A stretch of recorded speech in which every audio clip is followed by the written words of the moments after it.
half, the 2 forced fumbles that led to 14 points? Coach Drink said we need a turnover, so I just thought that'd be a good time to get them. What'd you think about playing in these conditions? First snow game ever.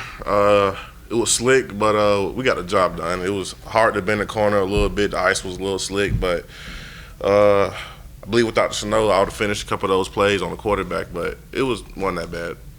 Johnny, you mentioned this was going to be an emotional one for you. You know, when you're coming out before the game starts and it's senior day, especially after the game as well, did you kind of feel those emotions? What were those like?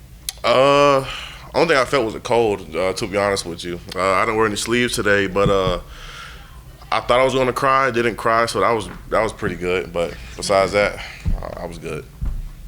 Johnny, did anybody say anything when the defense takes the field? I mean, that's kind of it's set up to be a storybook ending, right? With Brady scoring the touchdown, but you guys got to make it hold up. Anybody say anything? Just run to the fight.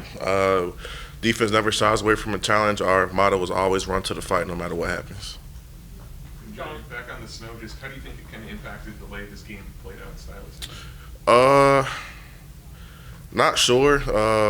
Arkansas, they kind of ran to the boundary a lot this game. I'm not sure if that was their plan, but it was a bad choice, obviously. But I don't think it really impacted the game. Maybe just a couple slips here and there, but I don't think it impacted the game for real. Johnny, on Tuesday you talked a lot about brotherhood and the brotherhood that exists within this program. What were the emotions of that and just your entire journey here going through your head as you got carried off with your rock? First off, I love every one of my teammates. Fantastic job. Everyone helped us get this win throughout practice this week. But the emotions were going crazy. I don't know what to do. I thought they were going to drop me when they carried me off. But this brotherhood is something special, and I hope other people can experience it as well, whoever chooses to come here. John, your team obviously still has a bowl game for which to prepare, but looking back through the last few weeks through this year of yours altogether, what is something that you've been most impressed about as far as yourself, your role, especially this year, the part of your season? I felt like I was most impressed with my pass rush later in the season. I felt like I was seeing things in slow motion coming off the ball. The game was slowing down to me later on in the season. How does it feel to kind of elevate the floor of this program? Drink's first 3 years was 500 seasons, and now you got back-to-back, at least 9-win seasons, possibly back-to-back 10-win seasons. So how does that feel to kind of help elevate this program? It feels amazing that I was a part of this. It's not only me. I give credit to the people before me for setting the standard, and just everyone who comes here and fights. The transfers, the freshmen, everyone who's, no matter if you're a first-year guy, fifth-year guy, sixth-year, or seventh, like Chuck Hicks. Everyone fought, and I'm just proud of everyone. Johnny Theo was in your right before he was talking about how much he loves being at the University of Missouri, even though he's been here only for a couple of years. Can you talk about the sense of pride that guys feel from DOBs to guys like you who have been here for at least a few years? It's a big sense of pride. Every day, we look at our goals in the team meeting room. Even there, Coach Early has to dominate your box up, even in the weight room. Everything we do here is meaningful, and we do it deliberately to get better. So it's a big pride in everyone who comes here to work. Johnny, you think you have 5 years? What are you going to miss most about Columbia?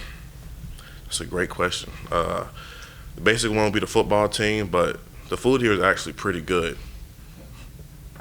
What's your favorite restaurant? That's hard to choose, but if I would have to pick, I'm not gonna do any advertising. Not any advertising. Can't say it.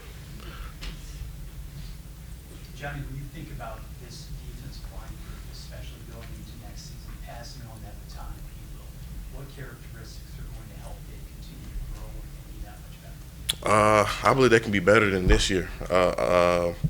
Guys like Will Winery, Darius Smith coming back, Zion Young, Eddie Kelly, Ja'Kai Lane, even the incoming freshmen we're trying to get.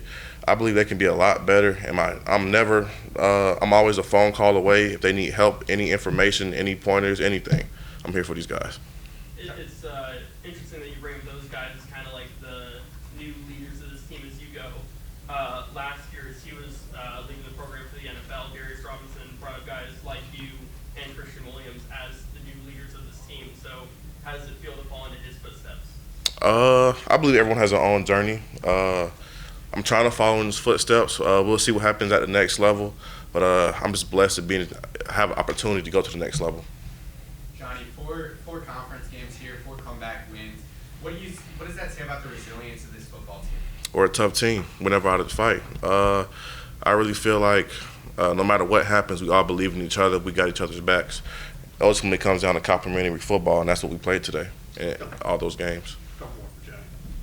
Real quick, you mentioned that you have hopefully the chance to go on to the next level and play at the next level, but you also have one more college game left. How do you personally go about making that decision if you're going to play in that bowl game or if you're going to opt out? I love this team. I don't think opting out is an option for me.